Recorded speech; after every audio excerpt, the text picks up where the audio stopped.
Poland থেকে বলছি। আজকে তোমাদের দেখাবো আমার একটা সাধারণ দিন যেমন কাটে এবং সকাল থেকে রাত পর্যন্ত। তাহলে চলুন শুরু করা যাক। একদম ছবির মতো লাগছিল। ঠান্ডা বেশ ছিল, তাই হাত মুখ ধুয়ে লেপের নিচে আবার ফিরে যেতে ইচ্ছে করছিল, কিন্তু দিনটা তো শুরু করতে হয়। নাস্তার জন্য রান্নাঘরে যাই, চা করি আর একটু ডিম ভাজি, তারপর খেয়ে নেই। এখানে ডিম একটু আলাদা, খুব বেশি স্বাদ নেই কিন্তু চলেই যায়। চাটা কিন্তু নিজেই তৈরি করি, দেশি স্টাইলে। বাসা থেকে বের হয়ে রাস্তায় হালকা বাতাস, কিন্তু তীব্র ঠান্ডা। আমি ট্রাম্পে করে দোকানে যাই, প্রায় 15 মিনিট লাগে। ট্রাম্পে সাধারণত সবাই চুপচাপ থাকে, কেউ মোবাইল দেখে আবার কেউ বই পড়ে। আর মাল আসার দিন ছিল, বেশ কিছু কার্টুন আনলোড করা হয়েছে। মালিক বলছে আজ বিকালে নতুন কিছু মাল আসবে।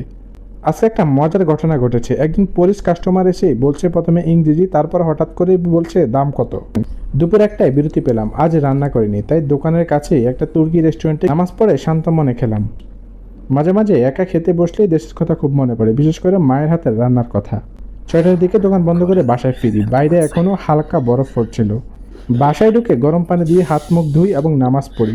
তারপর একটু আরাম করে ইউটিউবে কিছুক্ষণ ভিডিও দেখি। তারপর আধা ঘন্টার মতো রাতের খাবার তৈরি করলাম। তারপর সহজ ডাল ভাত আর ডিম খেয়ে ঘুমিয়ে পড়লাম।